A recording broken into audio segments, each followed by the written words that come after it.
అలాగా పెరుగుతూ వచ్చాను గానీ, చిన్నప్పటి నుంచి నామినల్ క్రిస్టియన్‌గానే ఉండేవాడిని. రొటీన్‌గా వెళ్ళటము, అదంతా చేయటం తెలుసు గానీ, దేవుడంటే ఎవరు? ఆయన నా కోసం ఏం చేశాడనేది నాకేం తెలియలేదు. ఎంబీబీఎస్ టైమ్‌కొచ్చేసరికి నాకొక ఫ్రెండ్ ఉన్నాడు, చంద్రశేఖర్ అని. తను చెప్పాడు ఇట్లాగా, "నువ్వు ఒక మంచి సంఘానికి వెళ్ళాలి. దేవుని వాక్యాన్ని నువ్వు కరెక్ట్‌గా వినాలి. అసలు దేవుడెవరు అనేది నువ్వు తెలుసుకోవాలి. లేకపోతే ఆహ్, నరకానికి వెళ్ళే అవకాశాలెక్కువుంటాయి మనకి" అని. ఎందుకంటే క్రిస్టియన్ ఫ్యామిలీలో పుట్టే మనము క్రిస్టియన్ అయిపోము. దేవుడు ఎవరనేది మనం నిజంగా తెలుసుకొని రక్షించబడితేనే మనం పరలోకానికి వెళ్తామని తను నాకు చెప్పాడు. ఇంకప్పటి నుంచి నేను ఒక మంచి సంఘానికి దేవుడు నడిపించాడు. రెగ్యులర్‌గా వెళ్ళటము, దేవుని వాక్యాన్ని వినటము, ఇదంతా చేస్తూ ఉన్నప్పుడు దేవుడు నాకు ముఖ్యంగా నాకొక భయం కలిగించాడనమాట. నరకం గురించి. నరకం అంటే అగ్ని ఆరదు, పురుగు చావదు. అంటే నేను అనుకునేవాడిని, మనం ఇప్పుడు సమ్మర్‌లో ఒక 45 డిగ్రీస్ 50 వస్తేనే మనము బయట ఎళ్ళలేం. వడగాలి అంతా భయపడుతుంటాము. అక్కడ నరకంలో ఇంకా కంటిన్యూయస్‌గా నిరంతరం దానికి ఎండే లేదని ఉంటది. అసలు ఒక ముగింపనే లేకుండా కంటిన్యూయస్‌గా మనము మండుతూనే ఉంటామంటే బాధ, వేదన చూసి భయమేసి నేను అక్కడికి వెళ్ళకూడదు. దేవా, నేను మీ దగ్గర పరలోకంలో ఉండాలి అని ఒక చిన్న ప్రార్థన చేశాను దేవునికి. దేవా, నేను పాపిని. నన్ను క్షమించు. పరిశుద్ధాత్మ దేవుడు నాకు నా పాపాలను ఒప్పింపజేశాడు. అలా ప్రార్థన చేసినప్పుడు దేవుడు నన్ను రక్షణలోకి నడిపించాడు. దాని తర్వాత కూడా నాకు చాలా సార్లు అనుమానం వస్తా ఉండేది, నేను రక్షించబడ్డానా నిజంగా? ఆహ్, ఎందుకంటే రక్షించబడిన తర్వాత కూడా మనం పాపం చేస్తూ ఉంటాం కాబట్టి, నేను రక్షించబడ్డానా? నా రక్షణ నిజమైందేనా? లేకపోతే నేను అనుకుంటున్నానా? ఆహ్, అని చాలా సార్లు డౌట్ వస్తా ఉండేది. అది చాలా కాలం, ఒక ఫ్యూ మంత్స్, ఇయర్స్ అట్లాగా కంటిన్యూ అవుతానే ఉన్నాను ఆ సిట్యుయేషన్‌లో. దేవుడిని అడిగాను, నాకు చెప్పండి, నేను రక్షించబడ్డానా లేదా? మాట్లాడండి నాతో అని అడిగినప్పుడు దేవుడు మాట్లాడుతూ వచ్చాడు. ఎట్లాగంటే మనం రక్షించబడిన తర్వాత మనకి ఆహ్, ప్రూఫ్ ఏంటంటే మనలో మన మనస్సాక్షి మనకి చెప్తూ ఉంటది పాపం చేసినప్పుడు. ఇదిగో నువ్వు ఇట్లాగా అనకూడదు. ఈ ఈ బ్రదర్‌ని ఇట్లాగన్నావు. కొంచెం కోప్పడ్డావు. నువ్వు కొంచెం క్షమించాల్సింది. నువ్వు ఆ మాట తిరిగి చెప్పకుండా ఉండాల్సింది. ఆహ్, నువ్వు కొంచెం ఓర్చుకోవాల్సింది. నువ్వు ఈ టైంలో ప్రార్థించాల్సి ఉండింది. నువ్వు ప్రార్థించలేదు. అట్లాగా నేను ఆహ్, అది చాలా సార్లు ఎక్స్‌పీరియన్స్ చేశాను. దేవుడు ఇట్లాగని మాట్లాడటం. ఆహ్, అప్పుడు దేవుడు నాకు కన్విన్స్ చేశాడనమాట. సో, రక్షించబడితేనే మనకిట్లాగా పరిశుద్ధాత్మ దేవుడు మనలోకొస్తాడు కాబట్టి, మనకా మాటి మాటికి గుర్తు చేస్తా ఉంటాడు. నువ్వు దేవుని బిడ్డవి కాబట్టి, నువ్వు పాపాన్ని అట్లాగే కొనసాగించలేవు నీ హృదయంలో. నువ్వు పడిపోతుంటావు. రక్షించబడిన తర్వాత కూడా పడిపోతుంటాము. కానీ మనము వెంటనే దేవుని సహాయంతో నుంచుంటాం. అట్లాగా దేవుడు సహాయం చేస్తూ వస్తా ఉన్నాడు. ఆ డౌట్‌ని తీసేసాడు నాలోంచి. సో, రక్షించబడ్డాననే ఒక కాన్ఫిడెన్స్ వచ్చింది.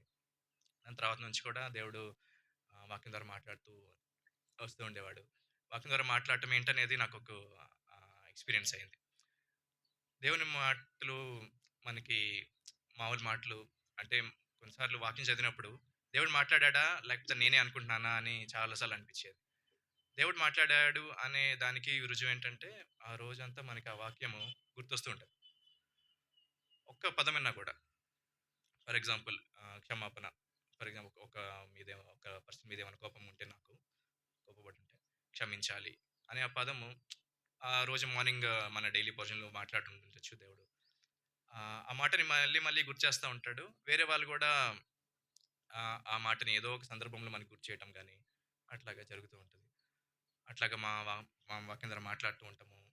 ఏదైనా సరి చేసుకోవాల్సినవి ఉంటే చెప్తూ ఉంటాము. అట్లాగా దేవుడు నా జీవితంలో మాట్లాడుతూ వస్తూ ఉన్నాడు.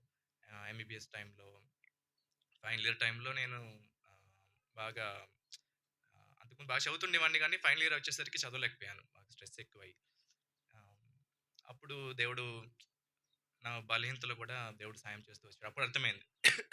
నా శక్తి, నా జ్ఞానం, నా బలం కాదు.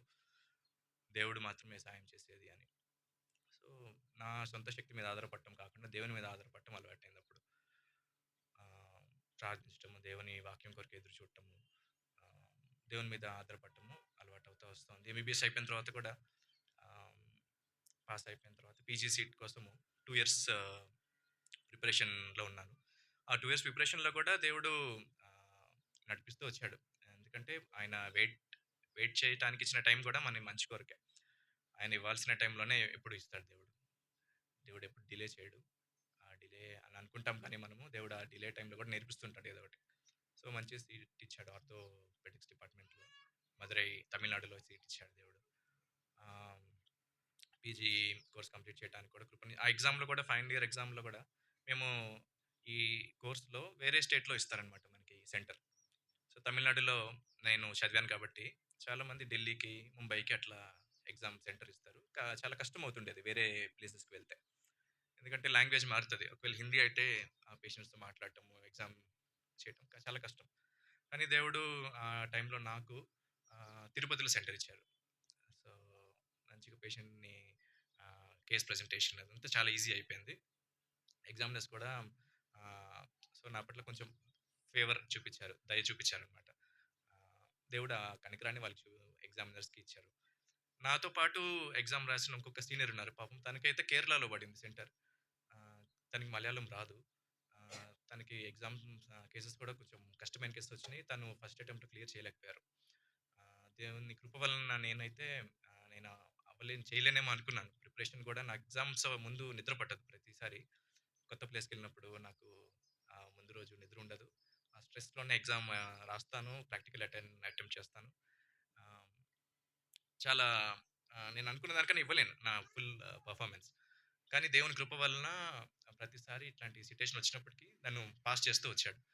డీఎన్‌బీ పీజీస్ అలాగే పాస్ చేశాడు. దాని తర్వాత నేను కోయంబత్తూర్‌లో ఒక ఎగ్జామ్ గూడా హ్యాండ్ సర్జరీ గురించి అని ఆర్థోపెడిక్స్ తర్వాత ఒక స్పెషాలిటీలో చేశాను. అప్పుడు కూడా సేమ్ నిద్ర లేదు ఎగ్జామ్ ముందు 2 డేస్ ముందు ఢిల్లీకెళ్ళాను. ఢిల్లీలో ఎగ్జామ్ ముందు 2 డేస్ నిద్ర లేదు. కానీ ప్రతి ఆహ్, కేస్ ప్రెజెంటేషన్‌లో అన్నిట్లో దేవుడు సాయం చేశాడు. ఆహ్, అది కూడా పాస్ అవ్వడానికి దేవుడు సాయం చేశాడు. ఆహ్, ఇంకొకటేంటంటే మేము ఏ డెసిషన్ తీసుకున్నా కూడా మ్యారేజ్ విషయంలో కూడా నేను ఆహ్, మేరీ మ్యాచ్ వచ్చినప్పుడు కూడా దేవుడు నడిపిస్తూ వచ్చాడు. వాక్యం ద్వారా మాట్లాడుతూ వచ్చాడు. ఎట్లాగంటే నేను ప్రార్థన చేసుకుంటా ఉన్నాను. దేవా ఇది మీ చిత్తమా కాదా? మాట్లాడండి నాతో అన్నప్పుడు ఆహ్, మాథ్యూ చాప్టర్ 1లో యోసేపుతో మాట్లాడతాడు దేవుడు. Ah, do not be afraid to take Mary your wife అని.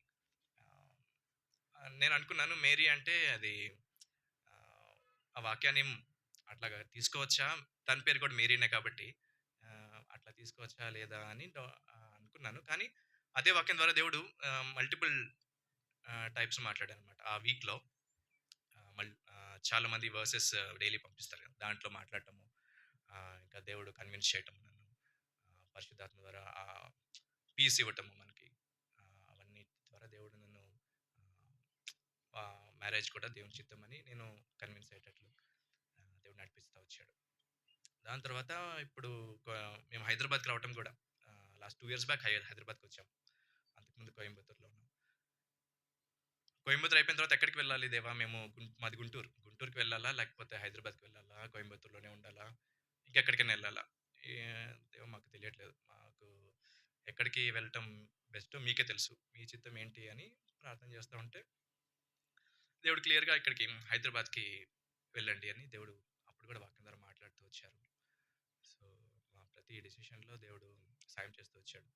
ఈ జర్నీలో చాలా సార్లు పడిపోతా ఉన్నప్పుడు దేవుడు చిన్న చిన్న దెబ్బలిచ్చి లేపటము. ఎందుకంటే వాక్యం ద్వారా కూడా చెప్తుంటాడు, మాట్లాడుతుంటాడు దేవుడు. తండ్రి తన కుమారుని ఏ విధంగా అయితే శిక్షించి గద్దిస్తాడో, నేను నిన్ను ఆ విధంగా శిక్షిస్తాను అని దేవుడు మాట్లాడుతూ వస్తా ఉన్నాడు. సో, ఆహ్, మెడికల్ కాలేజ్‌లో కూడా ఫెలోషిప్ స్టూడెంట్స్‌కి అప్పుడప్పుడు బైబిల్ స్టడీస్‌లో షేర్ చేసుకోవడానికి దేవుడు అవకాశాన్ని ఇస్తా ఉన్నాడు. నాకేంటంటే ఇవాంజెలిజం చేయడం అంటే బాగా ఇష్టం. సువార్త చెప్పడం చాలా ఇష్టం. ఆహ్, అదే దేవుడిని అడుగుతా ఉన్నాను. దేవా నీ చిత్తం ఏంటి? నా పర్పస్ నా లైఫ్‌లో మీరేం కోరుకుంటున్నారు? ఇప్పుడు ఆర్థోపెడిక్స్ ఇదంతా చేస్తున్నాను కానీ హ్మ్, ఇంకా మీ స్పెసిఫిక్ పర్పస్ ఏంటి? నేను మీ సువార్తను ఎట్లాగా చెప్పొచ్చు? ఆహ్, ఈ ఫీల్డ్‌లోనే ఉంటూ చెప్పాలా? ఇంకా వేరే ఏదైనా ప్లాన్ ఉందా మీకు? అని నేను చేసుకుంటున్న నా పర్సనల్ ప్రేయర్ అది. ఎందుకంటే మన లైఫ్‌లో మన పర్పస్ తెలుసుకోకుండా మనము బ్రతికితే ర్యాండమ్‌గా మనం ఏదో వచ్చాము, చేసాము, వెళ్ళిపోయాము అన్నట్టుంటది. ఆయన చిత్తాన్ని తెలుసుకొని చేయటం అనేది మన జీవితంలో ఫస్ట్ ప్రయారిటీగా పెట్టుకోవాలి. ఆహ్, మీరు ఇవాళ మార్నింగ్ న్యూస్ చూసుంటే ఇరాన్ మీద అటాక్ జరిగింది కదా! యూఎస్, ఇజ్రాయెల్ ఇవన్నీ చూస్తుంటే ఎండ్ టైమ్స్ పక్కనే ఉన్నాయి. దగ్గరలోనే ఉన్నాయి. దేవుడు రావటానికి టైం చాలా తక్కువుంది కాబట్టి చాలా మెలకువగా ఉండాలి మనము. దేవుని కొరకు నమ్మకంగా ఉండాలి ఉన్న తక్కువ టైంలో. నిజంగా మనం రక్షించబడ్డాం లేదా అనేది ఫస్ట్ తెలుసుకోవాలి అని మీకు అందరికి చెప్పాలన్నమాట. ఎందుకంటే చాలా సార్లు మనం భ్రమలో ఉంటాం. సాతాను మనకి రక్షించబడ్డావులే, ఏం లేదులే మంచిగున్నావని మనకి ఒక ఫాల్స్ సెక్యూరిటీని చూపిస్తాడు. కానీ నిజంగా మన రక్షణ దేవుని వాక్యం ద్వారా మనం కన్ఫర్మ్ చేసుకొని దేవుని ఆత్మ ద్వారా మనము కన్విన్స్ అయ్యి ఆ కాన్ఫిడెన్స్‌లో మనము దేవుడు చెప్పిన పర్పస్‌లో ఆయన స్టెప్స్‌లో నడవాలి. ఈ చిన్న సాక్ష్యాన్ని దేవుడు దీవించును గాక.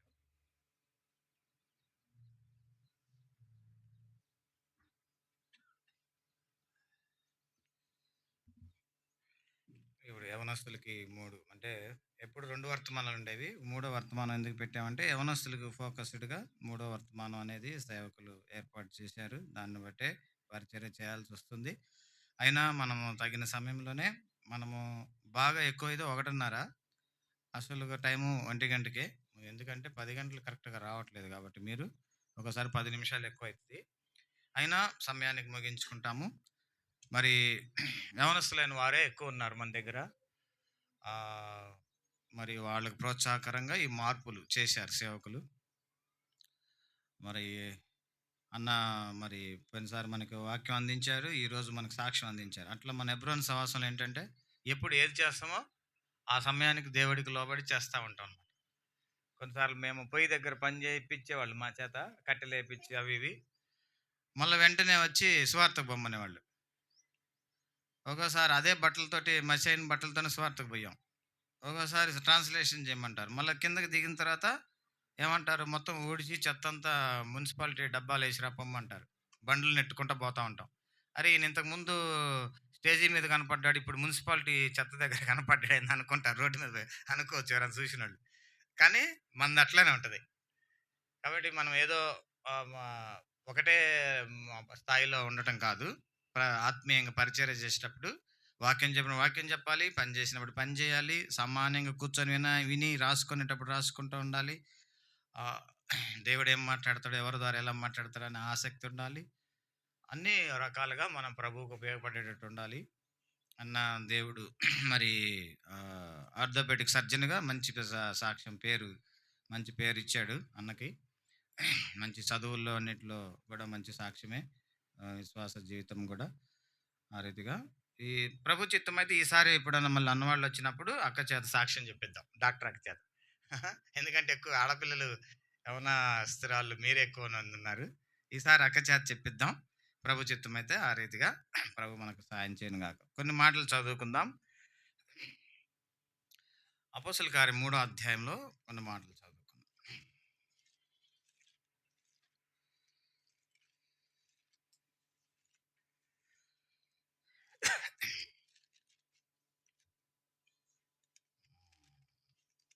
క్షమించండి, 7వ అధ్యాయం.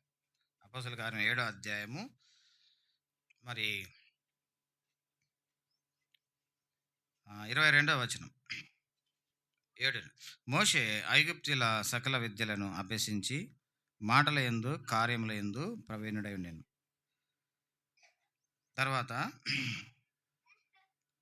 32 నేను నీ పితరుల దేవుడను అబ్రహాం, ఇస్సాకు, యాకోబుల దేవుడని ప్రభువు వాక్కు వినబడిన గనక మోషే వణికి నిదానించి చూచుటకు తెగింపలేదు. తర్వాత నిర్గమాకాండం, ఇంతకుముందు మనం ఆరాధన కొరకు చదువుకున్న భాగాన్ని చదువుదాం. నిర్గమాకాండం 24 2వ వచనం చదువుదాం. నిర్గమాకాండము 24 2వ వచనం చదువుకుందాం. మోషే మాత్రము యెహోవాను సమీపింపవలెను, వారు సమీపింపకూడదు, ప్రజలు అతనితో ఎక్కి రాకూడదు.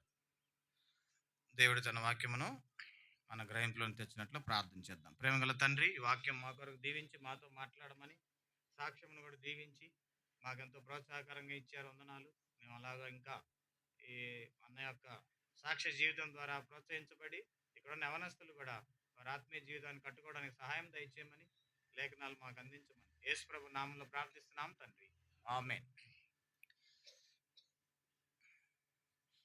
మోషే మాత్రం యెహోవాను సమీపింపవలను, వారు సమీపింపకూడదు. ప్రజలు అతనితో ఎక్కి రాకూడదు. దేవుని సమీపించడానికి మోషేకి ఎంత గొప్ప ఆధిక్యత ఇచ్చాడంటే దేవుడు, ఎంతోమంది కోట్ల మంది ప్రజలు దేవుని కోసం ఆసక్తి కలిగి ఎదురు చూస్తూ ఉన్న సందర్భంలో కూడా మరి దేవుడు మోషేకి ఒక్కడికి అవకాశం ఇచ్చాడు.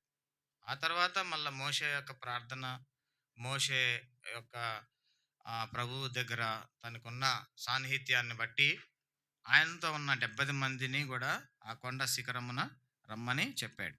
ఇంతకుముందు చదువుకున్నాం సీనాయి కొండ, కల్వారి కొండ యొక్క గొప్పతనంలో కల్వారి కొండ మనకి ఎంతగానో ఉపయోగపడుతూ వచ్చింది. సీనాయి ఆ దినాల్లో వారి కొంతవరకు ఉపయోగపడిందని చెప్పుకుంటూ వచ్చాం. మోషే ఆ రీతిగా దేవుణ్ణి సమీపించిన గొప్ప ప్రవక్తగా, గొప్ప దైవ సేవకుడిగా మనము చూస్తూ ఉన్నాం. మరి మోషే జీవితంలో మనం చూసినప్పుడు, మరి మోషే చిన్నతనంలో కూడా ఆయన జీవితాన్ని మనం జ్ఞాపకం చేసినప్పుడు, ఆయన పుట్టినప్పుడు కూడా ఎన్నో కష్ట పరిస్థితులు ఉన్నాయి. చదువుకుందాం. అపోస్తుల కార్యం 7వ అధ్యాయము, అపోస్తుల కార్యములు 7వ అధ్యాయం త్వరగా ముగించుకుంటాము. 7వ అధ్యాయము 20వ వచనం.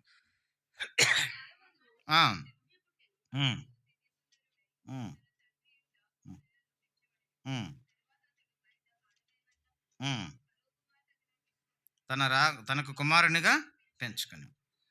చూసారా, మోషే పుట్టినప్పుడు పరిస్థితులు చాలా వ్యతిరేకంగా ఉన్నాయి. చంపే కాలం. ఇంతకుముందు కూడా ఒకసారి గుర్తు చేసుకున్నాం. మరి అక్కడ మరి ఒక బాధ పెడుతున్నాడు, శిశువులను చంపుతున్నారు. తర్వాత ఇలాంటి గొప్ప విషయాలు, భయంకరమైన పరిస్థితులు జరుగుతున్న ఆ కాలంలో మోషే పుట్టాడు. పుట్టినప్పుడు కూడా పరిస్థితులు ఏమీ సరిగా లేవు.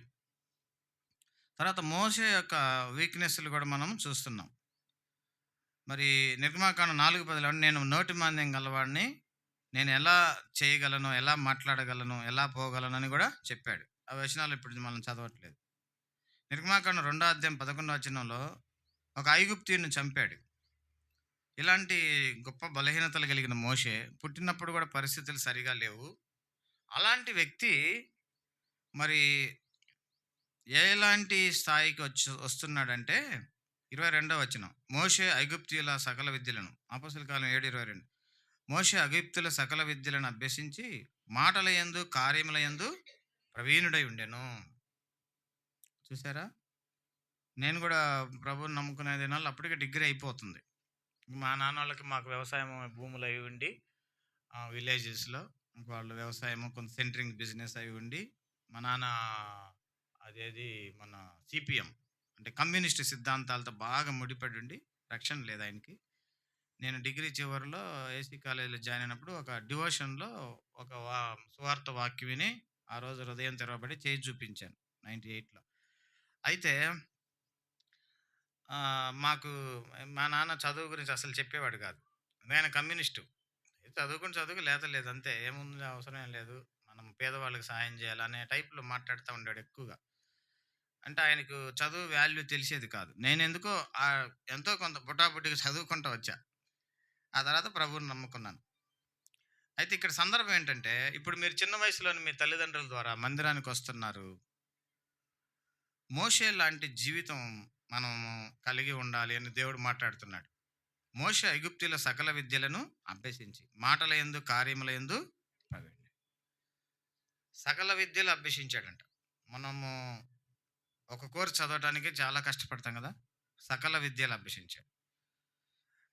తర్వాత కార్యములు, మాటలు ముందు ప్రవీణత, పర్ఫెక్షన్ సంపాదించాడు. వాడు మనం క్రైస్తవులంగా, దేవుని బిడ్డలంగా చదువు కూడా బాగా శ్రద్ధగా ఉండాలి. చూసారా, ఇప్పుడు చాలామంది అన్యుల పిల్లలు ఎక్కడెక్కడ నుంచి వచ్చి మరి మంచి మంచి ఇన్స్టిట్యూట్లో జాయిన్ అయ్యి బాగా చదివి మంచి ర్యాంకులు సాధించి దేశాలు వెళ్ళి బాగా సంపాదన చేసి మంచిగా వాళ్ళు ఆర్థికంగా చాలా బలంగా తయారవుతూ ఉన్నారు. కానీ ఎప్పుడు వాక్యం మనమేమో డల్ అయిపోతున్నాం. ఎప్పుడు వాక్యం వినం. మనం డల్ అయిపోతాం. మాకంటే చదువులంతా అయిపోయి చివరిలో ప్రభువు తెలిసాడు నాకు. మాకంత అంత నా కెరియర్‌లో అంత దెబ్బతినిపోయాము. అన్నవాళ్ళంటే వాళ్ళకి కొంచెము వాళ్ళ తల్లిదండ్రులు వాళ్ళందరూ మంచి వాళ్ళ నాన్నగారు కూడా డాక్టర్. వాళ్ళకి చదువు విలువలన్నీ బాగా తెలుసు. అక్క వాళ్ళ అమ్మగారు కూడా టీచర్ గవర్నమెంటు.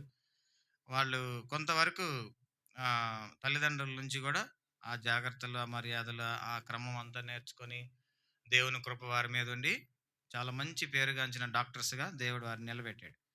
ఇప్పుడు మేము చెప్పేదేందంటే ఒక ఒక పతనమైపోయిన స్థితిలో ఉన్న మాలాంటోళ్ళకి చెప్పేదేంటంటే, మీరు చిన్నతనం నుంచి మందిరానికొస్తున్నారు, వాక్యం వింటున్నారు. మోషే మనకు మాదిరి. ఆయన సకల విద్యలను అభ్యసించి కార్యముల యందు, మాటల యందు ప్రవీణుడై ఉండెను. చూసారా?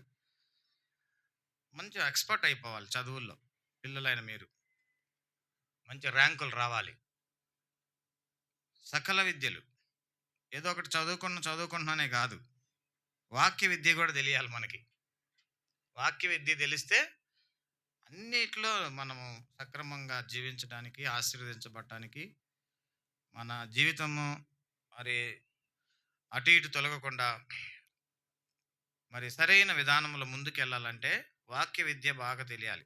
బాగా చదవాలి అని ఎప్పుడు చెబుతా ఉంటాం. తర్వాత మన యొక్క కెరీర్‌లో కూడా మనము చదువుకొని మంచి ర్యాంకులు పొందాలి. ఆ రీతిగా కూడా మనము అన్నీ తెలుసుకోవాలి ఈ రోజుల్లో. కొంత ఫైనాన్స్ గురించి కూడా తెలుసుకోవాలి. సకల విద్యలంటే ఇంగ నేను కలిపి చెబుతున్నవన్నీ. ఆర్థిక విషయాలు తెలుసుకోవాలి. ఎంతవరకు ఖర్చు పెట్టాలి, ఎంతవరకు ఖర్చు పెట్టుకోకూడదు. ఆ! ఎంతవరకు సర్దుకొని పోవాలి.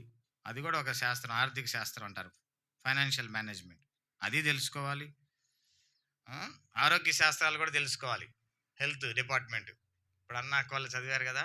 అది కూడా తెలుసు. ఒకవేళ మనం చదువుకోకపోయినా అది మీరు ఇంజినీరింగ్ అయినా ఆ విషయాలు కూడా తెలుసుకోవాలి. మన ఆరోగ్యాన్ని ఎలా కాపాడుకోవాలి, ఏం తినాలి, ఎంతవరకు తినాలి, ఎంతవరకు నిద్రపోవాలి. ఆ విద్య కూడా అభ్యసించాలి. అంటే ఇవన్నీ బైబిల్‌ని ఆధారం చేసుకొని ఆహ్, ఐగుప్తులో ఉన్న స్టడీస్ ఏవైతే ఉన్నాయో అవన్నీ చదివాడు మోషే. మనం దేవుని బిడ్డలుగా మనము సహజంగా మనం భూమి మీద బ్రతకడానికి కావాల్సిన విద్యలు ఏమేమి కావాలో వాటిని కూడా మనం తెలుసుకోవాలని నేను కొంత కలిపి యాడ్ చేసి చెప్తున్నాను. అయితే మోషే అంత గొప్ప తెలివితేటలతోటి ఆహ్, జీవించాడు. ఆ తర్వాత ఆయనకు కొన్ని బలహీనతలు ఉన్నా కూడా తిరిగి ఆయన యొక్క దేవుని యొక్క పిలుపుని అందుకున్నాడు. పిలుపు అంటే దేవుడు తన నాయకుడిగా నియమించటానికి పిలిచిన పిలుపుని గుర్తెరిగాడు. చదవండి నిర్గమాకాండము 3వ అధ్యాయము 10వ వచనం.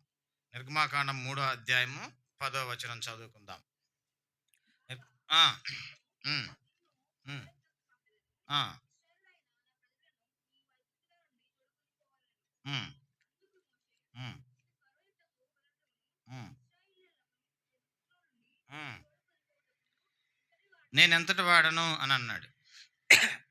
అయినప్పటికీ కింద కొంచెం చదువుకుంటా పోతే దేవుడి మాటకి విధేయత చూపించి ఇశ్రాయేలు ప్రజలను విడిపించడానికి ఒక నాయకుడిగా నిలబడతా వచ్చాడు. చూసారా? అక్కడే నిర్గమాకాండం 14 అధ్యాయం 13 వచనం. చదవండి. నిర్గమాకాండము 14 అధ్యాయము 13 వచనం. భయపడకుడి. రక్షణను మీరు ఊరక నిలుచుండి చూడుడి అని చెప్పాడు. అనగా మోషే ఏ స్థాయిలోకి వచ్చాడంటే ఐగుప్తీయుల సకల విద్యలను అభ్యసించడమే కాకుండా తర్వాత ఒక నాయకుడిగా దేవుని యొక్క పిలుపుని అందుకొని నిలబడమే కాకుండా ప్రజలకు ధైర్యాన్ని ఇచ్చే ఒక గొప్ప ధైర్యశాలిగా నిలబడతా వచ్చాడు. మీరు భయపడకుడి, ఊరక నిలుచుండి చూడుడి, యెహోవా కలుగజేయు రక్షణను అని చూపిస్తా వచ్చాడు. తర్వాత మనం చూస్తామంటే నిర్గమాకాండం అక్కడే 32వ అధ్యాయము 11వ వచనంలో ప్రజల మీద ఆయనకున్న ప్రేమను కూడా మనం చూడవచ్చు. చదవండి. ఆ! ఆ! ఆ! ఆ! హ్మ్. ఆ! చంపునట్లును, నశింపచేయనట్లును హ్మ్. హ్మ్. అది మల్లుకొని నీవు నీ ప్రజలకు ఈ కీడు చేయక ఆ! సంతాపం. దేవుణ్ణే సంతాపడమన్నాడు. ప్రభా నీ కోపాన్ని మానుకో, ఈ ప్రజలు నశింప చేయొద్దు అని ఆయన ప్రజల మీద ప్రేమను చూపించాడు. దాన్ని కంపాషన్ అంటారు. దయ చూపించాడు. అంటే ప్రార్థన ద్వారా దేవుని కోపాన్ని తగ్గించగలిగే ఆ సామర్థ్యాన్ని తెచ్చుకున్నాడు మోషే. ఏ కాలంలో పుట్టాడు? శిశువులను చంపే కాలంలో పుట్టాడు. ఆ తర్వాత ఐగుప్తీయుల సకల విద్యలను అభ్యసించాడు. దేవుని యొక్క కాలింగ్ అనగా సేవ కొరకు నాయకుడిగా ఉండటం కోసము దేవుడు పిలిచినప్పుడు కొంత భయపడ్డప్పటికీ మళ్ళా నిలబడ్డాడు. ఆ తర్వాత ప్రజలను మీరు ఊరక నిలుచుండి చూడుడి, భయపడొద్దు, ధైర్యంగా ఉండండి అని ధైర్యము నింపాడు వాళ్ళల్లో. ప్రజల మీద కంపాషన్ అంటే ఆ దయ చూపిస్తున్నాడు. దేవుని కోపాన్ని తగ్గించుకోమని దేవునికే చెప్తున్నాడు ప్రార్థన ద్వారా. ఆ రీతిగా మోషే జీవితాన్ని మనం చూసినప్పుడు ఎన్నో గొప్ప అద్భుతమైన లక్షణాలు మనం ధ్యానం చేస్తున్నాం. దేవుని యొక్క ధర్మశాస్త్రాన్ని కూడా వారికి బోధించే విషయంలో కూడా క్షుణ్ణంగా ఉన్నాడు. ద్వితీయోపదేశకాండం 6వ అధ్యాయము చదువుకుందాం. మొదటి వచనం. ఆ, ఆ, బడిపడి నీ జీవిత దినములన్నిట గైకొనుచు నువ్వు దీర్ఘాయుష్మంతుడగినట్లు మీరు స్వాధీనపరచుటకు ఏరు దాటి వెళ్ళుచున్న దేశమందు మీరు జరుపుకొనుటకు మీకు బోధించవాలని మీ దేవుడని యెహోవా ఆజ్ఞాపించిన ధర్మమంతయు అనగా కట్టడలు విధులు ఇవే అని ఇశ్రాయేలు ప్రజలకు దేవుని కట్టడలు ధర్మశాస్త్రాన్ని ఆయన ఆజ్ఞలను అన్నిటినీ కూడా బోధించి వారికి చెప్తా వచ్చాడు. అనగా దేవుని యొక్క న్యాయశాస్త్రాన్ని బాగా చదివి క్షుణ్ణంగా చదివి వారికి బోధిస్తూ వచ్చాడు. చూసారా ఎంత గొప్ప స్థాయికి వచ్చాడు. హెబ్రీ పత్రిక 11:24 ఒక మాట రాయబడింది, చదువుకుందాం. హెబ్రీ పత్రిక 11:24 ఎప్పుడు మనం చదువుకునేది. మోషే పెద్దవాడైనప్పుడు విశ్వాసమును బట్టి ఐగుప్తు ధనము కంటే ఆ, ఆ, యోచించి ఆ, ఒప్పుకొనలేదు. ప్రతిఫలముగా కలగబో బహుమానమందు దృష్టి ఉంచెను. ఎంత గొప్ప విశ్వాసం అండి మోషేకి.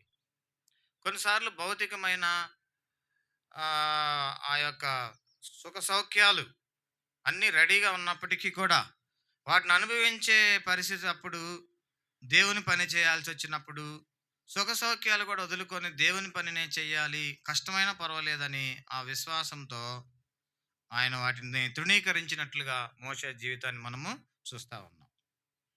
చూసారా, అందుకనే మోషే మాత్రమే సమీపించవలెను, వారు మాత్రము సమీపింపకూడదు.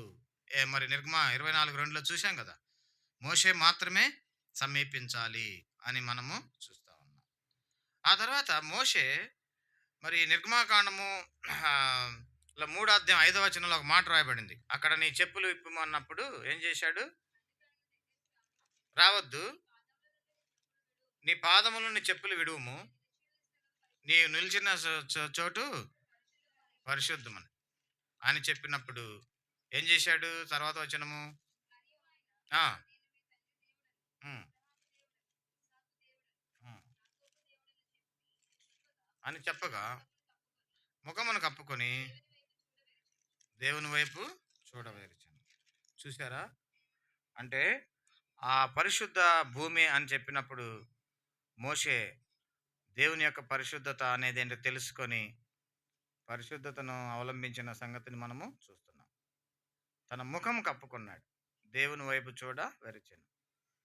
ఏం చూస్తున్నామంటే ఇక్కడ నీ పాదములు నీ చెప్పులు విడుము, నీవు నిలిచి ఉన్న స్థలము పరిశుద్ధ ప్రదేశము అని చెప్పాడు. పరిశుద్ధతకు కూడా దేవుడు అంటే మోషే పరిశుద్ధత అనే దాన్ని తెలుసుకొని ఎలా పరిశుద్ధంగా ఉండాలో దేవుడు చెప్పిన దాన్ని బట్టి పరిశుద్ధతను ఫాలో అయ్యాడు.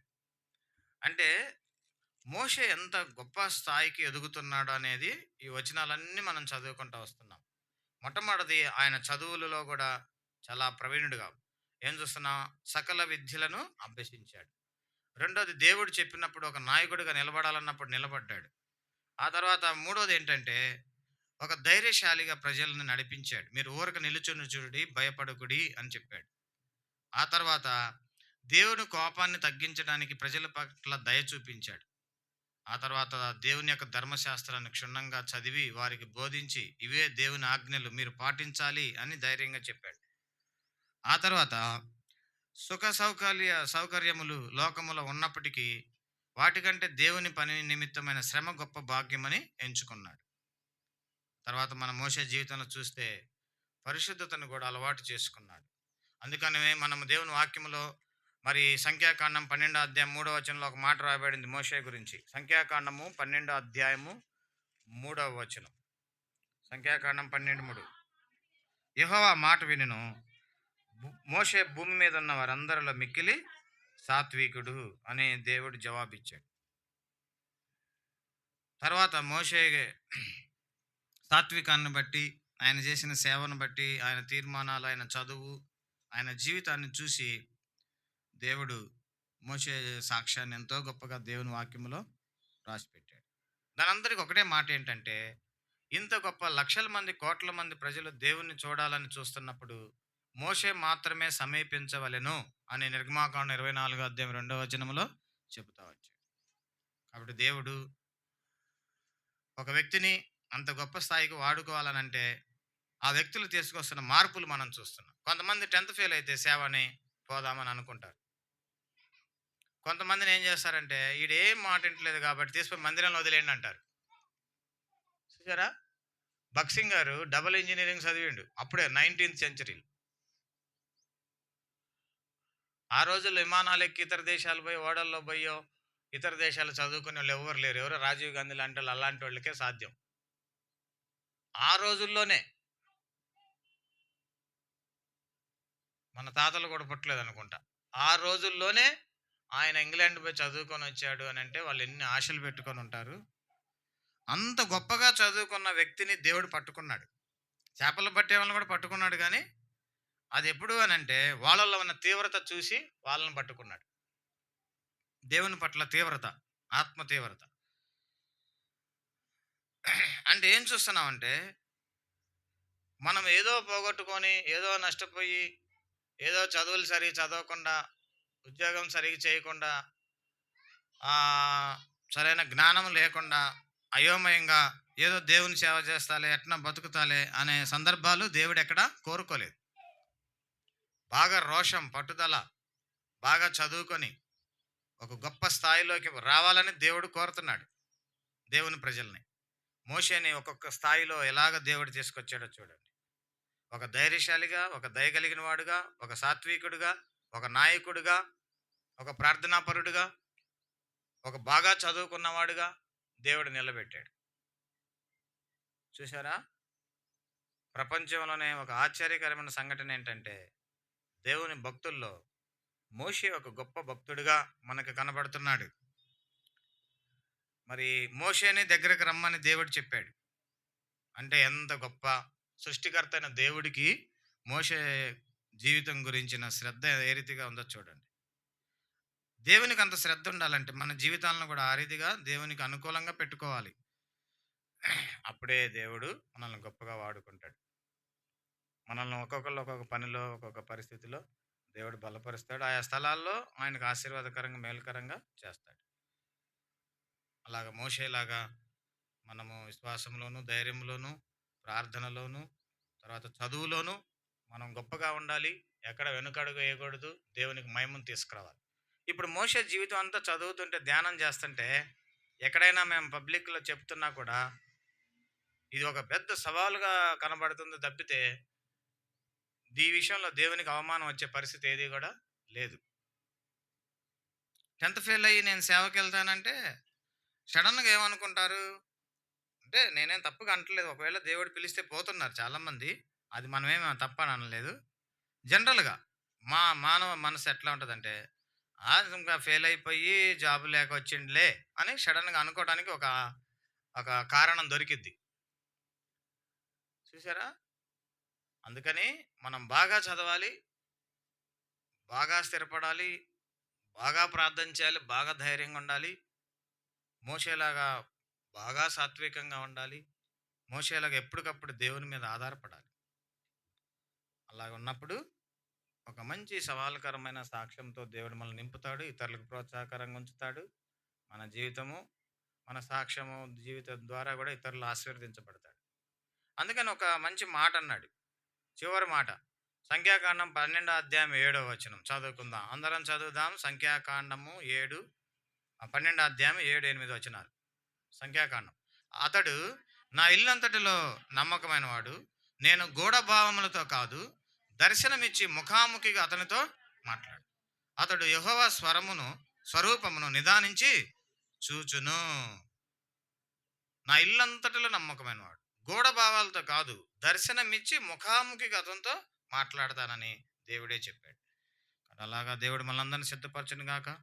యవ్వన కాలంలో ఇంకా మనము మోషే వాళ్ళ ఒక సవాలుకరమైన తీర్మానంతో ప్రభువుకి మన ఎదుట చేసుకొని, అలాగా మనం ప్రార్థనలోను, ధైర్యంలోను, వాక్యంలోను, చదువుల్లో కూడా మనము మంచి సాక్ష్యంతో ఉండాలని ప్రభు కోరుతున్నాడు. ఆ రీతిగా ప్రభు మనకు సహాయం చేయనుగా. పాట పాడుకుందాం. ఆ సమయంలో మనం అర్పణలు ప్రభువుకి సమర్పిస్తాం.